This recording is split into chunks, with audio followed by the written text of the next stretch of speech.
Chapter 2 of Faraday's Mirror, my novel. Here you go. Chapter 2, A Very Victorian Morning. Read it, Cole instructed, handing a paper over. Careful, it's old. Byron took it gingerly into his hands, sighed, and began to read. It took time because it had been written in a cramped, odd cursive with some shorthand notations. 1 October, 1875, Paris, France. I, Sir Charles Wheatstone, being of sound mind, if no longer body, here do commit to paper the theory and plans of the Faraday mirror, imagined by Michael Faraday and made reality through his collaboration with Babbage, Lovelace, and myself. As the last remaining creator of the device, at least on this side, my duty is to record our scientific discovery in such a way that it might be recreated, so those having traveled through may be recalled, and so that the greatest work of this generation's greatest minds will not be lost to posterity. Oh, Byron complained. Didn't they have typewriters in 1875? Don't think so, Cole replied, his own gaze unwavering upon the sheet covered with drawings, equations, and figures. Byron rubbed his eyes before returning to his page. It is clear to me that Queen Victoria wishes this knowledge to die with me. I am admittedly ill, and my doctors do not expect me to recover. Her Majesty has told me to expect her ambassador, whom is tasked to collect and destroy the plans, on Wednesday next, and I am to gather them in one place, so this may be the more easily accomplished. I shall, of course, comply, but not before making this copy and hiding it among my things. To you who have found it, I encourage caution. This knowledge is forbidden, like the apple to Eve, and like the apple, it may bring you more harm than joy. The mirror is powerful creation that opens a gateway to another world, one that we had of late jokingly christened Wonderland, but whose secrets can be both wonderful and terrible. Yet, despite the warnings of old men and old books, do not doubt that knowledge is always more a blessing than a curse. Certainly the last 50 years, if they have taught us nothing else, have underscored that fact. Here Byron stopped reading. How long is this thing? He asked, flipping it over and seeing the thin lettered script trail down the back page. Oh, he groaned. Never mind that, Cole said, his eyes wide with wonder. I think I can build this. What? Seriously, no. Yeah, he replied. Those guys made it in what? He squinted at the notation on the page. 1837? That's like 150 years ago. They had to invent the materials. They had trouble generating a stable flow of electricity. They couldn't figure out how to insulate the wires without disrupting the effect. And they had difficulty with complex mathematical calculations. We can buy all this stuff over the telephone and have it shipped here. Heck, we could even plug it right into the wall when we're finished. What about the math? Can you do that? Ha! The math, Cole snorted. I don't have to. If I type in the equations, my computer can calculate the answers almost immediately. Babbage had to invent a machine to do it. I mean it, Byron. We can do this. Okay, but should we? Byron asked, rubbing his hand over his cropped black hair. Look, Cole answered, I'm 17 years old. Sure, I'm homeschooled, and I aced the SATs. Sure, I run a successful computer repair business out of my bedroom. Sure, I can design a fully functioning website for a local auto dealer and teach their guy how to add and remove cars from it. But you know what I can't do? What?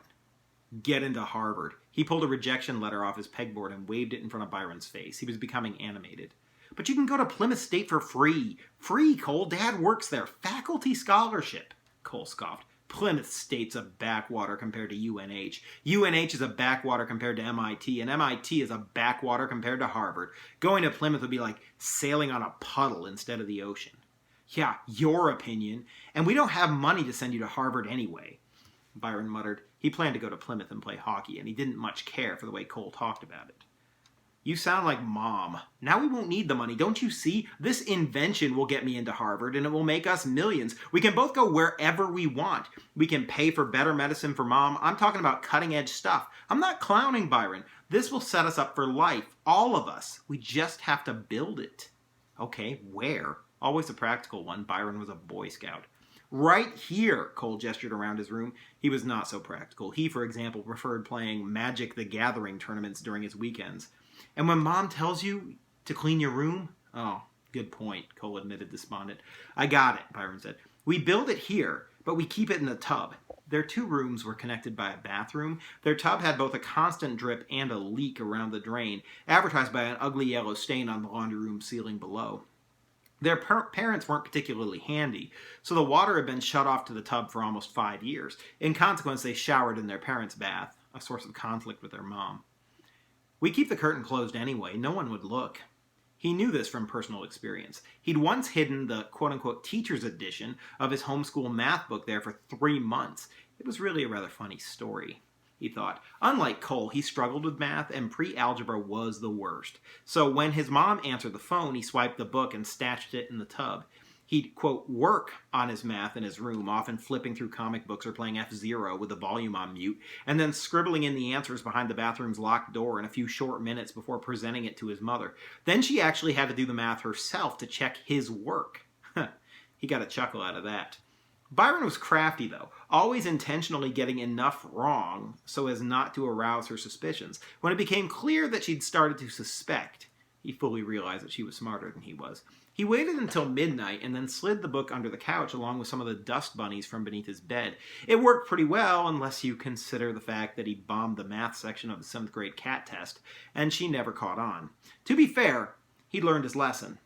The easy way out is empty, and he did feel guilty about it. He wouldn't do it again, at least not with a math book, but maybe with a science experiment. It could work, Cole admitted. Okay, that's settled, Byron concluded. How do we pay for it? Honestly, I think I already can. I've been repairing computers for 3 years. I made some money designing that website for Granite State Used Imports, and I lifeguard down at Newfound every summer. I've got close to $3,000 in a joint checking account with Dad. It was supposed to be for college. Heck, this is for college. How much have you got? Not that much, Byron shrugged. I keep most of my Christmas and birthday money, and I shovel Miss Raynor's driveway and mow her lawn. And thankfully, I don't have a miniature addiction to upkeep. He waggled a skeletal legionnaire at his brother. Cole crossed his arms and raised an eyebrow. How much have you got? He asked. Maybe 800, Byron frowned. But it's a savings account. I can't just go and take it out. Dad's on the account with me, too. Yeah, Cole added. But he never checks it. We'll just have to intercept the statements from the mailbox for a month or two. A knock on the bedroom door startled them both.